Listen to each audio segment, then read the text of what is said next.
revelar de uma maneira muito precisa e tremenda em cada coração aqui nessa noite.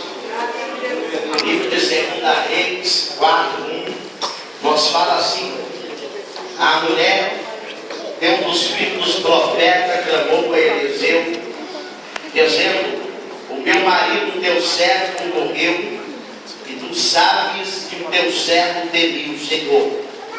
Agora vem os seus criados levar meus 2 filhos para ser servo ou escravo. Respondeu Eliseu: o que hei de fazer eu? Fala-me para mim o que tu tens em tua casa. Então disse ela: eu não tenho. Fala o que tu tens nessa noite. Quem está em busca de um milagre? Glória a Deus.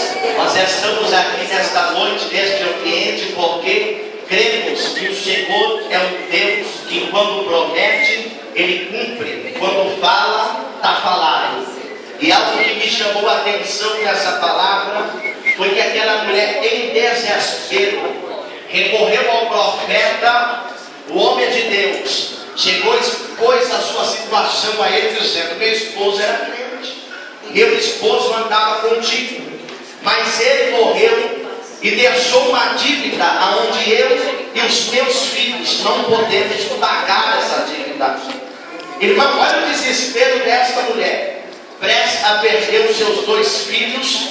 Então agora Deus, que é sabedor de todas as coisas, e já tinha algo do sobrenatural preparado para aquela ocasião, para que quando o Senhor fosse glorificado naquele lugar. Mas a primeira palavra daquela profeta foi: eu não tenho nada. Tem gente que vem para a igreja e ele fica se lamentando: eu não tenho nada. Mas você tem um Deus. Eu não tenho graça, mas você tem um Deus. Você está entendendo? Então nessa noite você vai sair daqui sabendo, porque você tem algo de Deus para oferecer a Ele neste lugar. E o interessante, irmão, que o profeta ele tem que ser doido. Fala assim: profeta não é normal, profeta é doido.